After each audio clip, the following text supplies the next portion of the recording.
और भाई उस टाइम तक तो जापानीज को पता भी नहीं था कि एटम बॉम्ब जैसा कुछ एग्जिस्ट भी करता है इस दुनिया में। तो ये था लिटिल बॉय बॉम्ब जो हिरोशिमा में गिरा गया था, इस तरह से दिखता है। एंड ये वो हॉस्पिटल है, एग्जैक्ट यही बिल्डिंग थी, इसी के ऊपर 600 मीटर जो है वो आसमान में फर्स्ट न्यूक्लियर बॉम्ब फटा था। जमीन पर 4000 डिग्री सेल्सियस का टेम्परेचर हो गया था, जिसकी वजह से लोग इंस्टेंटली जलकर वेपराइज हो गए। यहाँ भाई आपने बिल्कुल सही सुना, लिटरली लोगों की बॉडी जो है वो ऐसे भाप में बदल गई थी, बट उनकी जो परछाई थी ना, शैडो थी, वो अभी भी जमीन पे जो है वो वैसे के वैसे ही है। बॉडी खत्म हो गई पूरी, पर परछाई वही है। ये देखो भाई, मैं कह रहा था ना जो क्लॉक थी वो भाई 8:16 पे ही स्टक हो गई थी जब बॉम्ब ब्लास्ट हुआ। तो वही एक क्लॉक है जो घर में से निकली थी। लीव नहीं मानोगे, इतना सब होने के बाद भी जापानीज एम्परर ने जो है वो सरेंडर नहीं किया और ये कहा कि जस्ट एक बॉम्ब ही तो गिरा है, कोई बड़ी बात थोड़ी है। फिर रेडिएशंस की वजह से काफी लोगों के जो नेल्स थे ना भाई, वो भी देखो कैसे अजीब से हो गए थे, ब्लैक फिंगर नेल्स बोलते हैं इन्हें। एंड आप यहाँ पे फोटो देख सकते हो, बॉम्बिंग के 7 साल बाद इस तरह से भाई इतने सारे स्केलेटन निकले थे ह्यूमंस के।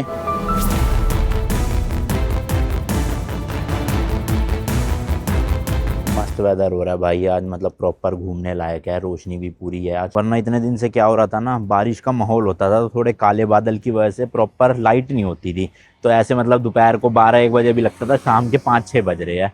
बाकी यार एक और नया दिन, एक और नई जर्नी। मैं हूं अभी जापान के एक खूबसूरत और काफी इंपॉर्टेंट शहर हिरोशिमा में। एंड भाई आप देख रहे हो जापान रोड ट्रिप का एक और नया एपिसोड। हालांकि रोड ट्रिप अपनी खत्म हो चुकी है, अब जो है वो ट्रेन का सफर चल रहा है, प्लस हिरोशिमा शहर रह गया था दिखाना, तो मैंने सोचा वो भी बस कवर कर ही लिया जाए फाइनल। क्योंकि भाई ये शहर की ना बहुत ऐसे इंपॉर्टेंट और काफी ज्यादा ऐसे खतरनाक टाइप की हिस्ट्री है।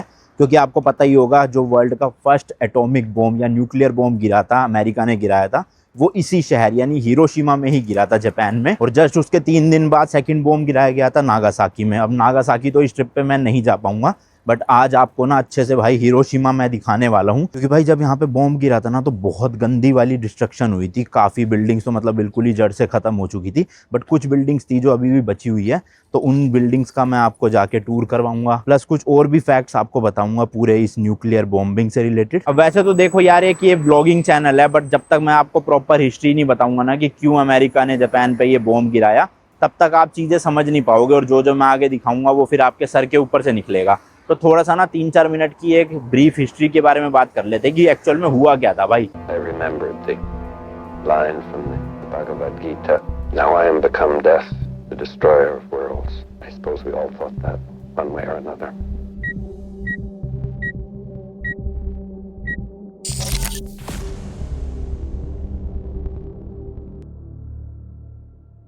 तो यार ये कहानी है वर्ल्ड वॉर 2 की। उस टाइम पे ना 2 ग्रुप्स बटे हुए थे, एक था एक्सिस पावर्स, एक था एलाइड पावर्स। एक्सिस पावर्स में आती थी जर्मनी, इटली एंड जापान जैसी कंट्रीज, और एलाइड पावर्स में थी यूएसए, सोवियत यूनियन जो आज का रशिया है, एंड ब्रिटेन। अब उस टाइम पे ना देखो, एक तरफ हिटलर था जो यूरोप के देशों पे अटैक करके कब्जा कर रहा था वहां पे, एंड ऐसा ही सेम ना एशिया में जापान कर रहा था। एंड 1940 तक जापान ने कई सारे देशों में कब्जा कर लिया था, जैसे कि Indonesia, Myanmar, Cambodia, Laos, Vietnam, China के कई सारे पार्ट्स, इवन नॉर्थ एंड जो साउथ कोरिया है वहां पर भी जापानीज एम्पायर का कब्जा था। अब वैसे तो ना अमेरिका इस वॉर में घुसना नहीं चाहता था, बट ये सब देख के उसने सोचा कि कुछ तो ऐसा करना पड़ेगा जिससे कि जापान को रोका जा सके। तो अमेरिका ने क्या किया, जो ऑयल एक्सपोर्ट होता था ना अमेरिका से जापान में, उस पे बैन लगा दिया। वैसे तो ना जापान का जो 80% तेल था वो अमेरिका से ही आता था, बट स्टिल भाई जापान इस बैन की वजह से ना तो रुका ना ही डरा। उन्होंने सोचा कि अमेरिका ने भले ही बैन लगा दिया, चलो मलेशिया एंड इंडोनेशिया पर कब्जा करते हैं और वहां से जो तेल निकलेगा ना उसको यूज करेंगे। एंड जापान का जो गोल था ना पूरे एशिया पे राज करने का, वो फिलीपींस को कब्जे में लिए बिना तो होने नहीं वाला था। एंड गेस व्हाट भाई, फिलीपींस जो था वो उस टाइम पे अमेरिका की टेरिटरी था। अब देखो जापान को ना ये अच्छे से पता था कि अगर वो फिलीपींस पे कब्जा करेंगे तो अमेरिका पक्का जो है वो कुछ ना कुछ अटैक करेगा।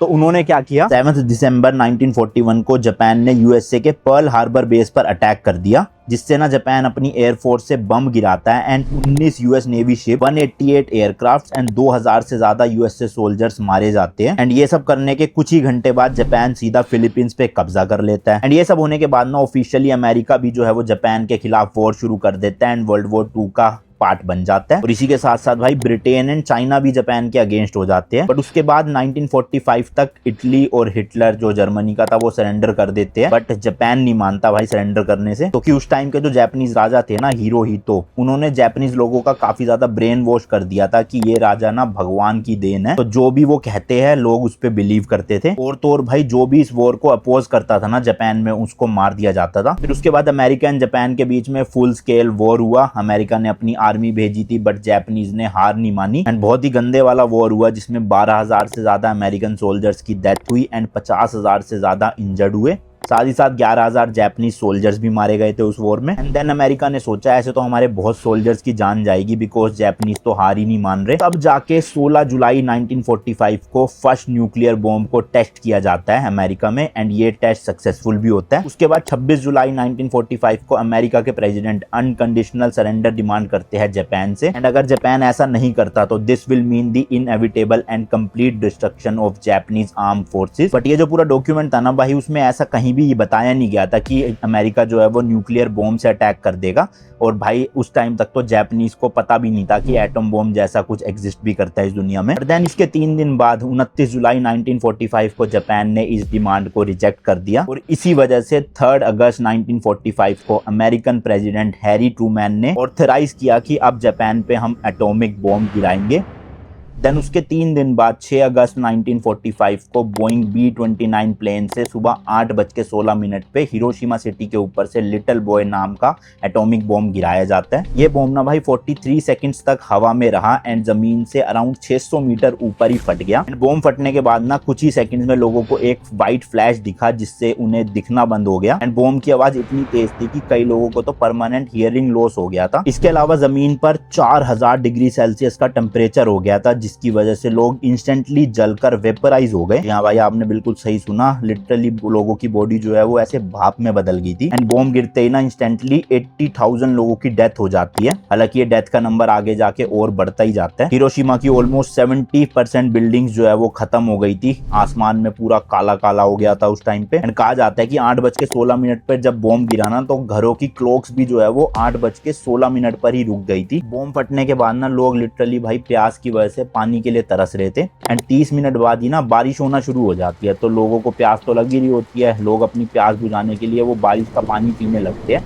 बट एक्चुअल में वो भाई नॉर्मल पानी नहीं था, ये एक एसिड रेन थी जो कि बॉम्ब फटने की वजह से हुई थी। एंड जो बॉम्ब की रेडिएशन थी ना भाई, उसकी वजह से भी डेथ तो आने वाले टाइम में और ज्यादा हुई है काफी, जो 80,000 मैंने बताया उससे भी कहीं ज्यादा। एंड भाई आप बिलीव नहीं मानोगे, इतना सब होने के बाद भी जापानीज एम्परर ने जो है वो सरेंडर नहीं किया और ये कहा कि जस्ट एक बॉम्ब ही तो गिरा है, कोई बड़ी बात थोड़ी है। तो इसके 3 दिन बाद यानी कि 9 अगस्त 1945 को अमेरिका ने सेकंड एटॉमिक बॉम्ब गिराया नागासाकी सिटी में एंड इस बॉम्ब का नाम था फैटमैन। ये बॉम्ब ना भाई और भी ज्यादा पावरफुल था एज कम्पेयर टू जो हिरोशिमा में गिरा था और इस बॉम्ब की वजह से नागासाकी में 40,000 लोगों की डेथ हुई। दोनों बॉम्ब अटैक में टोटल मिला के 2 लाख से भी ज्यादा लोग जो है वो मारे गए थे, जिसमें से 95% लोग ना आम आदमी थे। एंड ये सब होने के बाद भाई तब जाके जापान ने डिसाइड किया कि अब वो अगर सरेंडर नहीं करेंगे ना, तो अमेरिका एक एक करके सारे सिटीज में जो है वो बॉम्ब से अटैक करता रहेगा। फिर एक मीटिंग की जाती है जापान में, जिसमें वोटिंग होती है। 3 लोग जो है वो सरेंडर करने के अगेंस्ट होते हैं। जी हाँ भाई, इतना कुछ होने के बाद भी 3 लोग अगेंस्ट थे एंड 3 लोग ही जो है वो सरेंडर करने के सपोर्ट में होते हैं। इसलिए जो फाइनल डिसीजन होता है ना, वो जापानीज एम्परर से पूछा जाता है एंड फाइनली भाई वो मान जाते हैं सरेंडर करने के लिए। उसके बाद 15 अगस्त 1945 को वर्ल्ड वॉर 2 जो है वो खत्म हो जाती है। एंड ये सब होने के बाद ना कई लोगों की अलग अलग थिंकिंग थी।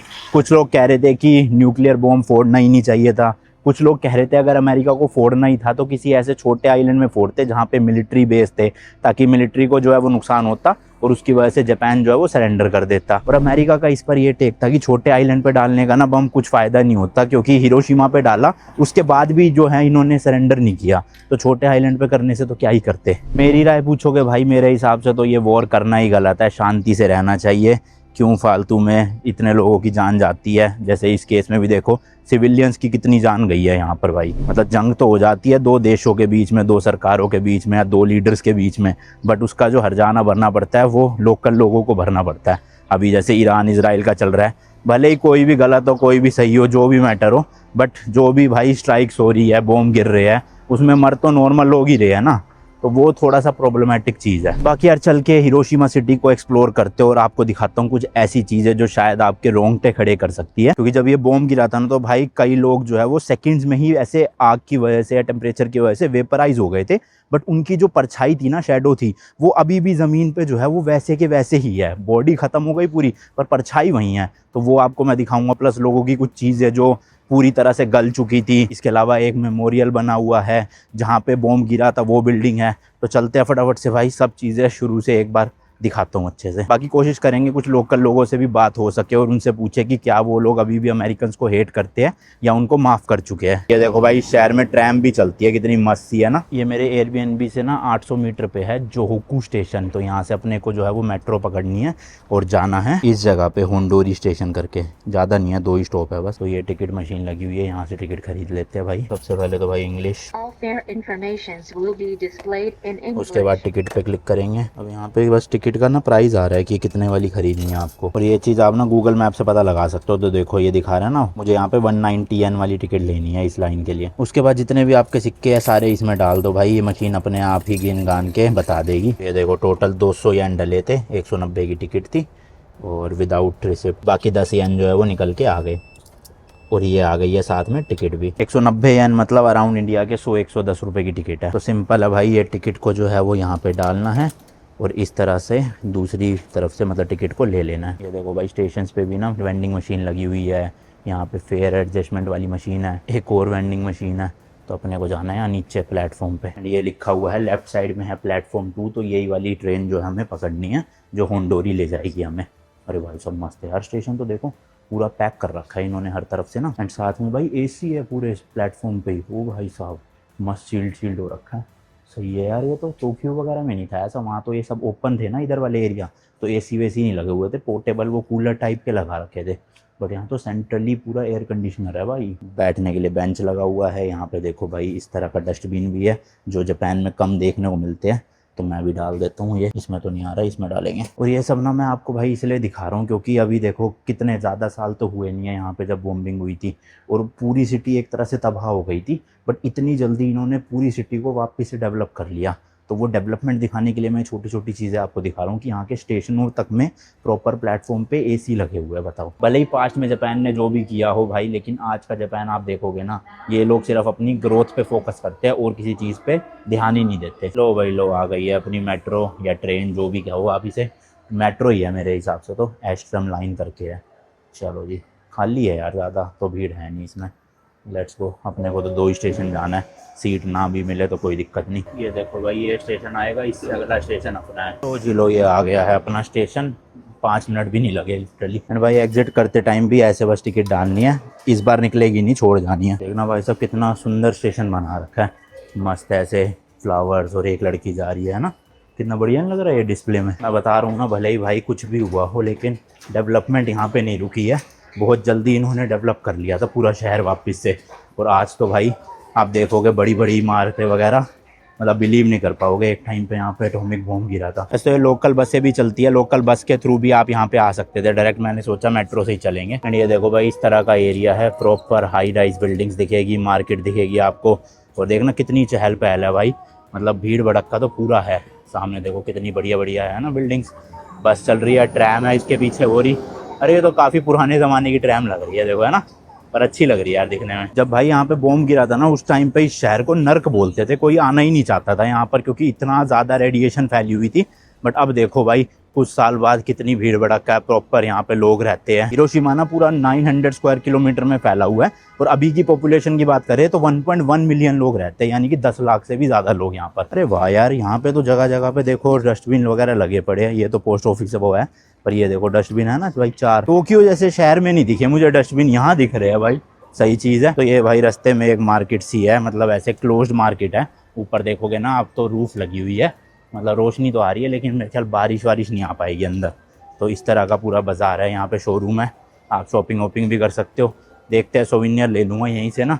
अभी फ़िलहाल तो मैं कहीं और जा रहा हूँ। आपको जैसे कि मैंने बताया, बॉम्ब जो है वो ज़मीन तक तो पहुँच ही नहीं पाया था, हवा में ही फट गया था 600 मीटर ऊपर। तो जिस बिल्डिंग के ऊपर फटा था ना, वहाँ से शुरुआत करते हैं भाई टूर की। तो वहीं जा रहा हूँ मैं अभी, जो कि एक्चुअल में एक हॉस्पिटल है जिसका नाम है शीमा हॉस्पिटल। एंड ये वो हॉस्पिटल है, एग्जैक्ट यही बिल्डिंग थी, इसी के ऊपर 600 मीटर जो है वो आसमान में फर्स्ट न्यूक्लियर बॉम्ब फटा था।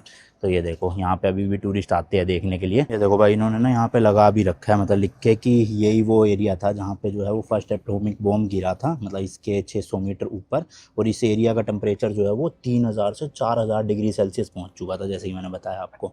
और काफ़ी लोगों ने जो है वो इस एरिया के इंस्टेंटली अपनी लाइफ खो दी थी, डेथ हो गई थी उनकी। एंड ये फोटो है भाई उस टाइम की कि ऐसा एरिया हो गया था बॉम्बिंग के बाद। और ये फोटो भी यहाँ लिखा हुआ है, ये देखो यूएस आर्मी ने लिया, बताओ। तो एक्चुअल में जिस स्पॉट पे बॉम्ब फटा था ना उसको बोलते हैं हाइपो सेंटर। अब देखो भाई वापस से ना मतलब पूरी की पूरी बिल्डिंग्स वगैरह सब कुछ खड़ी हो चुकी है, यहाँ पे प्रॉपर इंफ्रास्ट्रक्चर दिखेगा। एंड ये उस टाइम की फोटो है भाई, मतलब यहाँ पे कोई बिल्डिंग नहीं बची, सिर्फ और सिर्फ मलबा ही मलबा दिख रहा होगा आपको हर जगह। देखना भाई सब क्या क्रेजी डेवलपमेंट कर रखी है यार, इतनी प्यारी प्यारी बिल्डिंगें दिख जाएगी आपको यहाँ पर, है ना, मस्त है एकदम यार। और बड़े बड़े ब्रांड सारे हैं यहाँ। ये जो आप सामने ब्रिज देख रहे हो ना, अमेरिका का प्लान था इस ब्रिज के ऊपर बॉम्ब गिराने का, क्योंकि इसकी जो ब्रिज की कंस्ट्रक्शन है ना वो ऐसे टी शेप में है। और ये टी शेप डिज़ाइन होने की वजह से ऊपर आसमान से ना ईजिली विजिबल होता है ये ब्रिज। और दूसरी चीज़, ये ब्रिज ना सिटी सेंटर के काफ़ी करीब था, तो इसलिए उन्होंने प्लान किया था कि यहाँ पे बॉम्ब गिराएंगे। बट बॉम्ब जो है वो वहाँ पे ना गिर के 600 मीटर दूर शीमा हॉस्पिटल के जस्ट ऊपर फटा।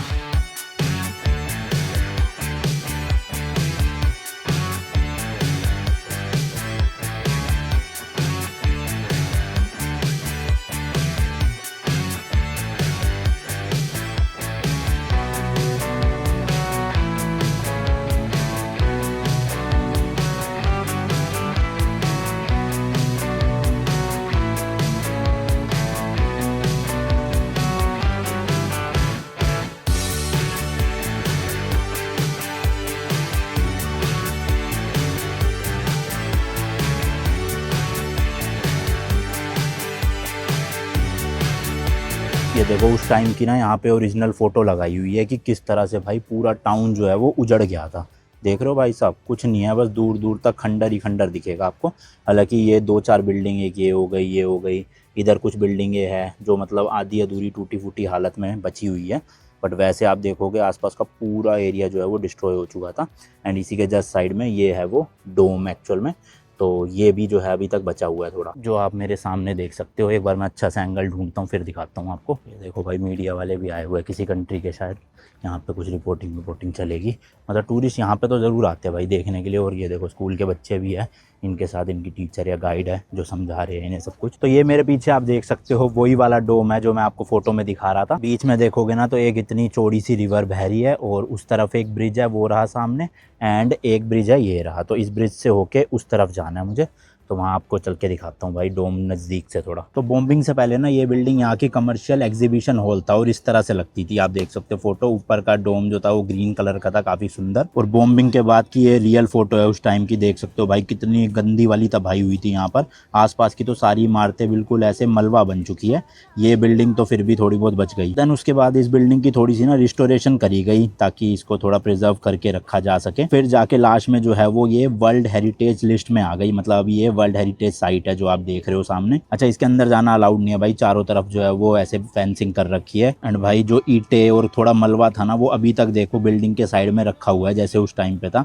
हटाया नहीं गया उसको अभी तक। एंड डोम के जस्ट साइड में एक और स्ट्रक्चर था, इसके तो देखो भाई बस पिलर ही बचे हुए हैं, ऊपर से सरिया तक कट चुका है आधा। तो यार देखो बॉम्ब जो है ना वो उस तरफ फटा था, वहां पे है शीमा हॉस्पिटल। तो जो डोम है ना, डोम के उधर वाला जो पार्ट है वो भाई पूरी तरह से डिस्ट्रॉय हो चुका है। आप देखोगे ना उस तरफ का लिटरली जो दीवारों का प्लास्टर था ना, मतलब सीमेंट वाला पार्ट, वो तक भी भाई खत्म हो गया। और अंदर की जो ईंटें है वो साफ साफ दिख रही है, प्लस जितना भी सरिये थे, लोहे के पार्ट थे, विंडोज वगैरह थी, वो सब भाई खत्म हो गए उस तरफ तो बिल्कुल ही। जबकि आप इस तरफ देखोगे दूसरी तरफ बिल्डिंग के, तो यहाँ पर आपको दिखेगा कि प्लस्तर व्लस्तर सब कुछ वैसा का वैसा ही है जैसे ओरिजिनली हुआ करता था। बाकी यार जो डोम था एक्चुअल में ऊपर का गोल सा, वो हरे रंग का हुआ करता था। एंड उसके भी आप देख सकते हो सिर्फ और सिर्फ अंदर का लोहा दिखाई दे रहा है, और ऊपर का सब कुछ गायब हो चुका है। जस्ट साइड में आप ये मेमोरियल टावर देखोगे, 1967 में इसको बनाया गया था उन स्टूडेंट्स की याद में जिन्होंने अपनी जान गंवाई थी उस टाइम पे। एंड लोग यहाँ पे आके ना प्रे करते हैं। अभी खड़े खड़े ही मैंने 2-4 जापानीज लोगों को भाई रोते हुए देख लिया इसके सामने ना। ऑब्वियसली भाई मतलब काफ़ी ज़्यादा एक तरह से दुख वाली चीज़ है इन लोगों के लिए, क्योंकि जब बॉम्ब गिरा भाई वो ये देख के तो गिरा नहीं कि नीचे बच्चे हैं, बूढ़े हैं, जवान हैं, औरतें हैं या आदमी हैं, जो भी भाई 1 किलोमीटर के रेडियस में था इंस्टेंटली सबकी डेथ हो गई, जिसमें काफ़ी सारे भाई स्टूडेंट्स भी थे। एंड इसी के जस्ट सामने आप देख, यहाँ पे एक ये गार्डन बना हुआ है और यहाँ पे जितने भी आप प्लांट्स देख रहे हो ना, ये अलग अलग कंट्रीज़ से आए हुए हैं। मतलब अलग अलग कंट्रीज़ के जो भी प्रेसिडेंट, प्राइम मिनिस्टर यहाँ पे विजिट करते थे या लोग आते थे, वो यहाँ पे लाके लगाते हैं। तो इन्हें कहते हैं पीस ट्रीज़। तो ये देखो शांति के उसमें कितने सारे अलग अलग देशों से आए हुए हैं। जैसे कि ये वाला जो है वो ब्रिटिश गवर्नमेंट ने दिया था 1970 में। ऐसे ही देखो कितने सारे प्लांट्स हैं यहाँ पर, आप देखोगे ना भाई। देखो यहाँ ना बच्चे से घूम रहे हैं ऐसे कागज़ लेके और टैबलेट लेके। बेसिकली इनका स्कूल का कोई असाइनमेंट होगा तो ये फॉरेनर से जाके इंटरव्यू ले रहे हैं वहाँ पे, कुछ क्वेश्चन वोश्चन पूछ के। तो देखो हर रोज अभी मेरे पास भी आया था एक छोटा सा बच्चा, लिख के लेकर गया है। ये देखो यहाँ कुछ तो भाई ये सुना रहे हैं, सारे बच्चे खड़े हुए हैं ऐसे ग्रुप बना के, और यहाँ पे कुछ स्पीच टाइप की चल रही है। अब जापानीज़ में ऑब्वियसली मुझे समझ तो नहीं आ रहा, बट है कुछ ना कुछ तो। इसी पार्क में है ये चिल्ड्रन पीस मॉन्यूमेंट। एंड यहाँ पर ना आपको काफ़ी सारे बच्चों का ग्रुप मिलेगा। क्यों मिलेगा उसके लिए यहाँ की स्टोरी समझना ज़रूरी है। तो जब बॉम्बिंग हुई ना, उस टाइम पे एक 2 साल की लड़की थी सदाको ससाकी करके। अब वो उस टाइम ना बॉम्ब जब फटा तब तो सर्वाइव कर गई, लेकिन उसको ना कैंसर हो गया था एंड वो 10 साल ही जी पाई। एंड उसकी डेथ से पहले ना उसके पापा ने उसे बताया था कि अगर कोई इंसान 1000 पेपर प्लेन्स को बनाता है ना, तो उसकी जो भी विश होती है वो पूरी हो जाती है। लेकिन भाई उस लड़की को कैंसर था, तो अपनी डेथ से पहले सिर्फ 600 ही पेपर फोल्ड्स बना पाई। तो उसकी डेथ के बाद ना जो उसके स्कूल के दोस्त थे या फिर आसपास के बच्चे थे, उन्होंने बचे हुए बना के पेपर फोल्ड्स यहाँ पर डाले। एंड अभी भी भाई पूरी दुनिया से बच्चे एंड लोग आके ना पेपर फोल्ड्स बना के इन ग्लास के बॉक्सेस में डालते हैं। बट अभी फिलहाल ये सारे बॉक्सेस ना फुल हो चुके हैं, लेकिन पास में एक बिल्डिंग है जहाँ पर अभी भी आप बना के डाल सकते हो, जिसका नाम है ओरिजुरु टावर। ये देखो भाई, इस बिल्डिंग की लगभग 7-8 मंजिल तक जो है वो पूरे ऐसे पेपर फोल्ड्स ही पेपर फोल्ड्स आपको दिखाई देंगे। ये सब लोगों ने बनाए हैं यहाँ पे और डाले हैं। लखनऊ में ऐसा स्कूल है जो जापान ला रहा है घुमाने के लिए बच्चों को। कौन सी क्लास में हो? इधर आना जरा भाई। ये अपने छोटे सब्सक्राइबर मिले हैं, इंडिया से, लखनऊ से है, 5th क्लास में है, और भाई इनके स्कूल वाले इनको ट्रिप पे जापान लेकर आए हैं। हमें तो भाई जर्मनी भी ले, वियतनाम भी ले। अरे भैया क्या हो गया स्कूल वालों को, हैं हमें तो इंडिया गेट ले जाया करते थे। पैसा दिया है? कितना पैसा दिया है? 3.5 लाख एक बच्चे का? तो मतलब आप दोनों ने 7 लाख रुपीज दिया है? नहीं, हाँ 7 ही हो गए ना। कितने दिन के लिए? 10 दिन जापान और जापान बस। और जर्मनी कह रहे हो वो? अच्छा उसका अलग से। भाई साहब क्या नाम है स्कूल का? देख रहे हो भाई, जापान घूम रहे हैं 5th क्लास में। हम जा रहे थे इंडिया गेट घूमने के लिए। बस 2 ही लोग हो इंडिया से? नहीं लोग कितने बच्चे आए हैं? 63, 64। कितने दिन हो गए यहाँ? हम लोग को होगा 3-4 दिन। चलो बढ़िया, घूमो एंजॉय करो। ओके जी, आ जाओ। क्या नाम है आपका? जॉनसन भाई। ये भी इनके स्कूल से। कौन सी क्लास में हो? 11th। अच्छा मतलब ऐसे नहीं है कि 5th क्लास को लाए हो, सबको पूरा स्कूल ही आया है एक तरह से? पूरा स्कूल नहीं, जो आना चाहते थे, मतलब जबरदस्ती नहीं था कोई, जो आना चाहो। 3.5 आपसे भी 3.5 लाख लिया? सही है, चलो भाई बढ़िया, करो एंजॉय करो। सही है भाई साहब आजकल के बच्चों का। वैसे तो एजुकेशन काफ़ी ज़्यादा महंगी हो चुकी है देखा जाए तो, बट जो लोग अफोर्ड कर सकते हैं, मैं तो मतलब ये कहूँगा बच्चों को भेजो भाई ऐसे। मतलब इन सब ट्रैवल एक्सपीरियंसेस की वजह से ना लाइफ में उनकी वैसे काफ़ी ग्रोथ होती है। भले ही पढ़ाई वाइज ग्रोथ हो ना हो, but as a human being काफ़ी मतलब मैच्योरिटी आ जाती है इंसान में। तो सही है भाई, इतनी छोटी एज में जापान घूमने आ गए, बताओ सही है ना। यहाँ जितनी भी सारी चीज़ें हैं ना भाई, सब कुछ आसपास ही है। मतलब 10-20 मीटर 100 मीटर के डिस्टेंस पे ही। सामने एटॉमिक डोम था, उसी के जस्ट सामने ये पीस मेमोरियल था वो लड़की का। तो ये काइंड ऑफ पूरा का पूरा पार्क बना हुआ है। यहीं पे देखो एक बड़ी सी बेल है जिसको बोलते हैं बेल ऑफ पीस। ये बेल ना एक जापानीज आर्टिस्ट ने बनाई है जो खुद बॉम्ब को सर्वाइव कर चुके हैं। इस बेल में ना आपको वर्ल्ड मैप बना हुआ दिखेगा जिसमें ना कोई भी बाउंड्रीज नहीं है, बिकॉज सब कुछ तो ये जो भी हुआ भाई जमीन के चक्कर में हुआ ना। उनकी सोच ये थी कि पूरा वर्ल्ड विदाउट बॉर्डर होना चाहिए। इसके अलावा बेल में यहाँ पर कुछ जापानीज में, ग्रीक में और इवन संस्कृत में भी एनग्रेविंग है। तो यहाँ पे देखो ये बड़ा सा लगा हुआ है, इसको खींच के यहाँ पे लोग बेसिकली बेल बजाते हैं इस तरह। तो ये ट्रेडिशन है यहाँ का एक तरह से। एंड भाई ये जस्ट रोड क्रॉस करके जाएंगे, सामने तो आपको वो देखो थोड़ी सी आग जलती हुई दिख रही होगी दूर से, है ना, वहाँ चलते हैं चलो। तो ये है भाई पीस मेमोरियल पार्क। एंड यहाँ पे ना हमेशा ये आग जलती रहती है, जितने भी लोगों की डेथ हुई थी उनकी याद में। इधर भी देखोगे ना काफ़ी टूरिस्ट है भाई, एक्चुअल में काफ़ी अमेरिकन भी यहाँ पे आए हुए हैं। देखो जगह जगह पे ना ऐसे ब्रोंज के स्टैचूज बनाए हुए हैं और यहाँ लिखा भी हुआ है कि पीस को दर्शाता है, ये मेनली स्टैचू ऑफ पीस है। तो एक ना अमेरिकन टूरिस्ट का ग्रुप था टोक्यो में, मेरी उनसे बात हुई थी, तो मैं ऐसे ही जस्ट डिस्कस कर रहा था उनसे हिरोशिमा से रिलेटेड। तो एक्चुअल में ना अमेरिकन्स भी काफ़ी ज़्यादा गिल्टी फील करते हैं इस टाइम पे कि मतलब अमेरिका ने उस टाइम पे ऐसे बॉम्बिंग करी हिरोशिमा और नागासाकी में। जो जापानीज़ लोग हैं ना भाई, वो इस चीज़ को भूल चुके हैं, उनके दिल में कोई भी नफरत नहीं है अमेरिकन्स को लेकर, वो सब भूल गए हैं भाई। उनको बस अपनी ग्रोथ पे फोकस करना है एंड उसी का रिजल्ट आप देख सकते हो भाई कि हिरोशिमा आज कितना ज़्यादा डेवलप हो चुका है। बड़ी बड़ी बिल्डिंग्स, प्रॉपर मॉल्स, सब कुछ आपको यहाँ पे देखने के लिए मिलेगा। यहाँ पे देखो एक और मॉन्यूमेंट बना रखा है, इसके आगे भी बेसिकली लोग वही बैंड होके थोड़ा सा प्रे कर रहे हैं। एंड जस्ट साइड में आप देखोगे आपको जापान का फ्लैग दिख जाएगा यहाँ पे लहराता हुआ। एंड ये बेसिकली एक पीस मॉन्यूमेंट है कि आगे भी जो है वो हिरोशिमा सिटी या जापान पीस को जो है वो फॉलो करेगी हमेशा। अभी फ़िलहाल मुझे वहाँ सामने जाना है, वो है हिरोशिमा पीस मेमोरियल म्यूजियम। उसमें काफ़ी चीज़ें अंदर, आपको भी चल के दिखाता हूँ। वहाँ पे ना उस टाइम का ओरिजिनल सामान रखा हुआ है, लोगों के घरों से जो निकला था, जो बिल्कुल ही ऐसे पिघल चुका था या कई चीज़ें थी अंदर, वो सब दिखाता हूँ चल के। और 7 बजे तक इसकी टाइमिंग है म्यूज़ियम की, अभी तो 2:30 बजे है, 2:30-3 बजे है।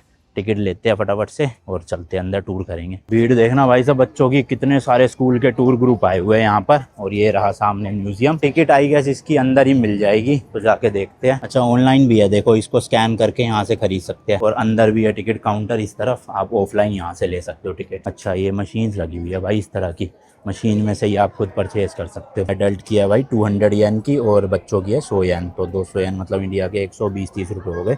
ओके कैश से लेंगे। ये रहा सिक्का डालने का ऑप्शन, वही सेम बचे हुए सिक्के जो है यहाँ से निकल आएंगे। ये आ गए जी वापस 300 येन अपने, और ये आ गई है यहाँ पे टिकट, इसके थ्रू हम अंदर जाएंगे। ये सब स्कूल के बच्चे भी भाई म्यूजियम देखने अंदर आए हैं। देखो अपन को जाना है इधर से, और ये जो QR कोड है टिकट पे, यहाँ पे बेसिकली स्कैन करवाना है। हो गया, चलो। हाँ भाई साहब यहाँ तो मस्त AC चल रहा है, शुक्र है। बाहर तो भाई सही में बहुत ज़्यादा गर्मी है आज, मतलब जापान में मैं पिछले 20 दिन से हूँ शायद से, और 20 दिन में आज सबसे गर्म दिन था। पसीने छूट गए भाई साहब 10 मिनट चलने में ही, बहुत ज़्यादा गर्मी है सही में। अब सही है, चलो अंदर आधा पौना घंटा मस्त AC में देखूंगा म्यूजियम। तो ये देखो भाई यहाँ पे फ़ोटोज़ लगी हुई है। हिरोशिमा ना बॉम्बिंग से पहले ऐसी दिखती थी पूरी सिटी। ये सब पुरानी फ़ोटोज़ है, देखो मस्त क्या T शेप ब्रिज है ये रहा, ठीक है। सिटी भी अच्छी खासी बसी हुई है। देखो उस टाइम पे भी ट्रैम चला करती थी सिटी के बीच में, ट्रैम है या बस है पता नहीं, ट्रैम ही है। हाँ ये देखो पटरी पे चल रही है ना इस तरह की पुरानी ट्रैम। दुकानें होती थी लोगों की, एक झटके में सब कुछ खत्म हो गया भाई साहब एक बॉम्ब गिरते ही। एंड ये देखो भाई 6 अगस्त 1945 को जो है वो बॉम्ब गिरा था, और बॉम्ब गिरने के बाद ना घड़ियां तक रुक गई थी भाई उसी एग्जैक्ट टाइम पे। एंड अब देखो ये बॉम्ब गिरने के बाद पूरी सिटी की क्या हालत हुई थी। कुछ कुछ बिल्डिंग्स है जो बची थी बस, बाकी भाई ऑलमोस्ट सब कुछ मलबे में कन्वर्ट हो गया था। क्या मंजर रहा होगा भाई साहब, खतरनाक वाला ना उस टाइम पे, देख के ही वो लग रहा है अजीब सा, है ना। देखो उस टाइम पे पूरी सिटी ऐसे लगा करती थी, कितनी मस्त है ना भाई साहब, पूरी बसी हुई, लोग शांति से जी रहे हैं। अब इनको ही क्या पता था कि एकदम से भाई बॉम्ब गिरेगा और क्या हालत हो जाएगी। तो ये उस टाइम की सैटेलाइट इमेज है बॉम्ब गिरने से पहले। और ये देखो ये बॉम्ब आया भाई, एंड बॉम्ब आसमान में ही फटेगा 600 मीटर ऊपर। ये देखो भाई साहब, ओ भाई पूरी ज़मीन फ्लैट हो गई। देखो जितने घर थे, जितने स्टेशन दुकानें थी, सब ख़त्म। और ये पूरी की पूरी भाई चारों तरफ ऐसे आग का और धुएं का गुब्बारा सा हो गया था, जिसकी वजह से मतलब जो क्लियर आसमान दिख रहा था ना वो पूरा ऐसे धुंधला टाइप का दिखने लग गया। और साथ ही साथ भाई एसिड रेन भी हुई थी, मैंने आपको जैसे कि बताया, और लोगों ने नॉर्मल बारिश समझ के वो पानी पी लिया था। तो अभी जो है देखो बॉम्बिंग के बाद कुछ इस तरह की हालत थी सैटेलाइट इमेज में। देखोगे अगर आप, लिखा है ना बाय द एंड ऑफ 1945, ये था भाई, ये था वो हाइपो सेंटर जहाँ पे बॉम्ब ऊपर फटा था, मैंने आपको दिखाया। और बॉम्ब डोम है, और मैं हूँ अभी यहाँ पे, लिखा है ना लोकेशन ऑफ म्यूजियम। तो देख लो कितना फ़र्क था, मतलब ज़्यादा दूर नहीं है, पास ही में ही थी। ये देखो भाई यहाँ पे वार्निंग दे रखी है ग्राफिक कंटेंट की। अंदर जो है वो काफ़ी ऐसी फ़ोटोज़ और पेंटिंग्स है जो डिस्टर्बिंग हो सकती है कुछ लोगों के लिए, तो इसलिए पहले ही एडवाइजरी दे दी है। यहाँ पे अंधेरा हो रखा है काफ़ी ज़्यादा, बट चलते हैं देखते हैं भाई। ये देखो भाई उस वक्त लोहे का जो सामान था ना इस तरह से पूरा पिघल सा गया था, इतनी ज़्यादा हीट जनरेट हुई थी वहाँ पर। और वो जो डोम था उसके पास में ना ये फाउंटेन्स के हेड थे इस तरह से, ये भी अभी बचे रहे हैं पूरे के पूरे। ये कुछ उस टाइम के फ्लावर स्टैंड थे जो बच गए काफ़ी हद तक। ये उस टाइम की ब्रिक वॉल थी, देख सकते हो आप। और यार साइकिल की हालत देखो क्या हो गई है, मतलब कई कई जगहों से तो बैंड हो गई है, व्हील भी बैंड हो गया है, बट आप देखोगे ना कितने पार्ट्स तो पूरी तरह से गल चुके हैं, इतनी ज़्यादा हीट थी। देन कुछ यहाँ पे और भी सामान रखा हुआ है लोगों का, जैसे कि देखो कपड़े हैं जो फट चुके हैं, चप्पल है उस टाइम की। ये लंच बॉक्स देखो भाई साहब, चॉपस्टिक साथ में। देन ये उन सब बच्चों की फोटोज एंड उनके नाम लिखे हुए हैं जिनकी डेथ हो गई थी उस टाइम पे। यार एज देखो, मतलब कोई 12 साल का, कोई 13 साल का, कोई 14 साल का है। छोटे छोटे बैग्स देखो बच्चों के, उनकी बुक्स देखो किस हालत में है। तो ये सारा सामान बेसिकली घरों में से, स्कूलों में से निकला था बाद में। ये देखो जूते भाई उस टाइम के। पानी की बोतल देखो, इस पे भी काफी डेंट पड़ गए हैं। बेसिकली ये वो चीजें है जो सरवाइव कर गई उस बॉम्ब को, वरना आधे ज्यादा चीजें तो भाई गल के खत्म हो गई थी। फिर काफी सारी ना भाई बॉडीज की फोटोज थी जो मतलब जिनकी स्किन लिटरली पूरी जल चुकी थी। लोगों के कपड़े गल गए थे और कपड़ों के साथ साथ स्किन भी गल के लटक गई थी। बताओ इतनी बुरी हालत थी। अब ये मैं फोटोज आपको पूरी तरह से दिखा नहीं सकता, बट अगर आप यहाँ होगे तो जरूर देखना भाई, देख के ही ऐसे मतलब अजीब सा लग रहा है। अच्छा बाकी ये देखो, मैं कह रहा था ना आपको कि भाई बॉम्ब गिरते ही लोगों की बॉडी ऐसे इवेपोरेट हो गई थी, लेकिन उनकी जो परछाई बनी हुई थी ना जमीन पे, पत्थर पे, स्टेयर्स पे, वो भाई वैसे के वैसे ही छप गई वहां पर। ये देखो ब्लैक कलर की ना पूरी। इसके अलावा ये बुद्धा जी का एक स्टैचू था, हालत देख सकते हो आप क्या हुई थी। ग्लास की प्लेटें थी भाई, उसका हाल देखो क्या हो गया। इसके अलावा ये तिजोरी टाइप की थी पोर्टेबल, इसकी भी हालत खराब है। सिक्के देखो भाई पिघल के कैसे बन गए हैं। ओ भाई साहब ये देखो, बोटल्स मेल्ट होके पूरी आधी रह गई। एंड इस लंप में आप देख सकते हो इंसान की हड्डियां भी है। ये स्मॉल ग्लास बोटल्स देख लो, बस ऊपर ऊपर का हिस्सा रह गया, बाकी सब गल गया। उस वक्त की ये डॉल है देखो भाई, इसमें भी क्या हालत हो रखी है। देन उस टाइम पे लोगों की बॉडीज को उठा के जिस स्ट्रेचर में ले जाया गया था वो रखा हुआ था, यहाँ पे देख सकते हो आप, व्हाइट कलर का कपड़ा है ये। अच्छा बॉम्ब से ना इंस्टेंट डेथ तो हुई थी, लेकिन कई आने वाले सालों तक भी काफी डेथ होती रही रेडिएशंस की वजह से। कई लोगों के ऐसे स्किन पे मार्क्स आ गए थे, दाने दाने टाइप के आ गए थे। बहुत से लोगों को कैंसर हो गया था। एंड देन एक ये 3 साल 11 महीने का बच्चा था जो अपनी ट्राईसाइकिल चला रहा था, उसकी ट्राईसाइकिल की हालत देखो भाई क्या हो गई है। पीछे आप बच्चे की भी फोटो देख सकते हो वहाँ पे। एंड जो हेलमेट उसने पहना हुआ था वो भी यहाँ पे रखा हुआ है। एंड भाई ये जो बच्चा था ना, इसकी बॉडी काफी ज्यादा बर्न हुई थी बॉम्ब की वजह से, एंड सेम नाइट डेथ हो गई थी। ये देखो भाई, मैं कह रहा था ना जो क्लॉक थी वो भाई 8:16 पे ही स्टक हो गई थी जब बॉम्ब ब्लास्ट हुआ। तो वही एक क्लॉक है जो घर में से निकली थी। इसमें आप टाइम देखो, 8:16 पे अटकी पड़ी है। रेडिएशन की वजह से काफी लोगों के जो नेल्स थे ना भाई, वो भी देखो कैसे अजीब से हो गए थे। ब्लैक फिंगर नेल्स बोलते इन्हें, मतलब ग्रोथ ही अजीब सी हो रही थी भाई ब्लैक कलर की। और कुछ लोगों के नाखून डिफॉर्म्ड थे, मतलब ऊपर की तरफ निकले हुए थे। एंड आप यहाँ पे फोटो देख सकते हो, बॉम्बिंग के 7 साल बाद इस तरह से भाई इतने सारे स्केलेटन निकले थे ह्यूमंस के। तो ये था लिटिल बॉय बॉम्ब जो हिरोशिमा में गिरा गया था, इस तरह से दिखता है। एंड ये था फैट बॉय जो कि नागासाकी में गिरा गया था। आप देखोगे ना ये साइज वाइज उससे ज्यादा बड़ा था, बट डिस्ट्रक्शन के मामले में हिरोशिमा में ज़्यादा डेथ हुई थी। चलो भाई टूर हो गया पूरा, और यार बहुत ज़्यादा वो था मेरे लिए तो, मतलब कुछ ऐसी ऐसी चीज़ें भी थी जो मैंने आपको दिखाई नहीं, वीडियो में दिखा सकते नहीं थे। अंदर इतने लोगों की इतनी दर्द भरी स्टोरीज लिखी हुई थी ना कि बॉम्बिंग के टाइम पे क्या हुआ। कुछ लोगों के फैमिली मेंबर्स नहीं मिले क्योंकि बॉम्बिंग के बाद बॉडी तक इवेपोरेट हो गई थी। स्कूल में 1000 से ज़्यादा बच्चों की डेथ हो गई थी। और भी काफ़ी सारी स्टोरीज लिखी हुई थी जो उनके रिश्तेदारों ने या उनके पेरेंट्स ने, उनके बच्चों ने पूरी समझाई थी कि क्या था उस वक्त, कैसे हुआ था, मेनली जो सरवाइव कर गए थे। और फिर कई स्टोरीज ऐसी भी थी जो बॉम्बिंग के कई साल बाद तक भी लोग जो है वो मेंटली भी और फिजिकली भी काफी ज्यादा प्रॉब्लम में रहे। अच्छा, आप में से काफी लोगों के दिमाग में क्वेश्चन आ रहा होगा कि क्या अभी भी हिरोशिमा या नागासाकी में रेडिएशन एग्जिस्ट करती है। तो भाई देखो, इसका छोटा आंसर ये है, रेडिएशंस है बट इतनी कम है कि वो ह्यूमन बॉडी के लिए बिल्कुल भी हानिकारक नहीं है और पूरी तरह से सेफ है यहाँ पे आना। इसलिए भाई 10-11 लाख लोग ऑलरेडी रहते हैं इस सिटी में। और दूसरी मेन चीज़ ये है कि भाई यहाँ की हवा एक्चुअल में काफ़ी साफ़ है। मतलब आपको मैं AQI दिखाता हूँ यहाँ का, ये देख लो भाई 48 है इस टाइम पे। और अपने दिल्ली का तो मुझे बताने की ज़रूरत है नहीं इस टाइम पे क्या AQI चल रहा है या फिर क्या हो जाता है। तो इन शॉर्ट देखा जाए यहाँ के लोग ज़्यादा अच्छी हवा इनटेक कर रहे हैं एज़ कम्पेयर टू हम दिल्ली NCR वालों से। तो इसलिए रेडिएशन या फिर एयर क्वालिटी के मामले में कोई दिक्कत नहीं है, यहाँ पे लोग ढंग से जी रहे हैं। हाँ, कुछ साल तक रही थी रेडिएशन उस टाइम पे, बट अब सेफ है सब कुछ। ये देखो भाई, यहाँ इस तरह के ना टेलीफोन बूथ अभी तक एक्टिव है, मस्त बना रखे हैं शीशे के, और लकड़ी नहीं, एल्युमिनियम होगा शायद से, बट है ना, मस्त लग रहा है ना देख के। बाकी ट्रांसफॉर्मेशन तो आप देख ही सकते हो हिरोशिमा शहर का, मतलब किस तरह से बॉम्बिंग के बाद पूरी ज़मीन प्लेन हो गई थी। और अब आपको देखो भाई सब फाउंटेन्स, बड़ी बड़ी बिल्डिंग्स, ट्रांसपोर्ट प्रॉपर सब दिखेगा। और भाई न्यूक्लियर रेडिएशन की वजह से ना आने वाले सालों में भी जो बच्चे पैदा हो रहे थे उनकी बॉडी में भी डिसेबिलिटी देखने को मिल रही थी। एंड ऐसा कहा जाता है कि अभी तक ये चीज़ जो है ना वो आगे ट्रांसफर होती जा रही है बच्चों में। अच्छा, ये जो आप बिल्डिंग देख रहे हो ना भाई, ये था उस टाइम का हिरोशिमा बैंक। एंड जब बॉम्ब गिरा ना उस टाइम पे बैंक में काफ़ी लोग जो है वो काम कर रहे थे। एंड ये बैंक की बिल्डिंग ना one of the few building में से है जो उस बॉम्ब को सर्वाइव कर गई थी। ये देखो आसपास सारी बिल्डिंगें टूट चुकी है और ये बैंक खड़ा हुआ था खाली उस टाइम पे, bank of Japan Hiroshima branch. And जो हाइपो सेंटर था उससे सिर्फ 380 मीटर्स दूर है ये। अब इस बैंक को ना एक म्यूजियम बना दिया गया है। लेट्स सी, देखते हैं भाई अंदर जाके, अगर खुला होगा तो वो क्या आता हूँ। देखना भाई कितना सुंदर था ये बैंक। बैंक सुंदर क्या मतलब, अभी भी है, इस बैंक को कुछ नहीं हुआ था, सही सलामत है बिल्कुल। देखो लिखा भी हुआ है bank of Japan Hiroshima branch. 5 बजे बंद हो जाएगा भाई ये लिखा, थोड़ी देर ही अपने पास, चलते हैं।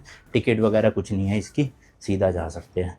एंड ये देखो भाई उस टाइम का बोर्ड लगा हुआ है कि कहाँ पे कौन बैठता था, ब्रांच मैनेजर का ऑफिस कहाँ पे था, कितने बजे से कितने बजे। ये देखो जी इस तरह का था बैंक भाई साहब, देखना कितने बड़े बड़े पिलर्स हैं। हाँ ऑब्वियसली इसको जो है वो थोड़ा सा रेनोवेट किया गया बाद में। ये देखो पुराना कैमरा रखा हुआ है कितना ज़्यादा, एंड दोनों तरफ फोटोज़ और कुछ इन्फॉर्मेशन है, बट ये सारी इन्फॉर्मेशन यहाँ पे जैपनीज़ में है ज़्यादातर, इंग्लिश में लिखा है बस एक एक line, when the atomic bomb was dropped. तो इस तरह का कुछ मंजर था। तो अब तो ये बिल्डिंग एक तरह से बस म्यूजियम बन गई है, बैंक नहीं है ये। तो चलो जी, ऑलमोस्ट मैंने पूरे हिरोशिमा शहर का आपको टूर दे दिया, जो जो मेन स्पॉट्स थी सारी की सारी। बस एंड में मैं यही बोलना चाहूँगा भाई कि पीस बनी रहे पूरी दुनिया में, ये वॉर वगैरह से दूर रहे, स्पेशली ये जो न्यूक्लियर बॉम्ब्स और वेपन्स है, अब तो इतने ज़्यादा देशों के पास आ चुके हैं। और उस टाइम पे जितने पावरफुल बॉम्ब्स थे ना, उससे कई गुना ज़्यादा पावरफुल बॉम्ब आज एग्जिस्ट करते हैं। तो मैं यही प्रे करूंगा उनको कभी भी यूज़ करने की नौबत ना आए। और उस टाइम पे जो जापानीज लोग थे और आज के जो लोग हैं ना भाई, उनमें ज़मीन आसमान का फ़र्क है। उस टाइम पे जापानीज लोगों का ब्रेन वॉश कर दिया गया था काफ़ी ज़्यादा, लेकिन आज के जो लोग हैं वो ज़्यादा से ज़्यादा लाइफ में ग्रो करने को ही प्रायोरिटी देते हैं। तो होपफुली आगे भी सब अच्छा हो, इस देश के साथ भी एंड बाकी सब देशों में भी। तो बाकी भाई कुछ खाना पीना खा लिया जाए, 5 बज गए ऑलमोस्ट शाम के, खाली पेट घूम रहा था, अब जाके पेट पूजा करेंगे। इस शहर में भाई कम से कम नहीं तो 15-20 तो इंडियन रेस्टोरेंट होंगे ही होंगे, तो आसपास जो भी है वहीं चलता हूँ।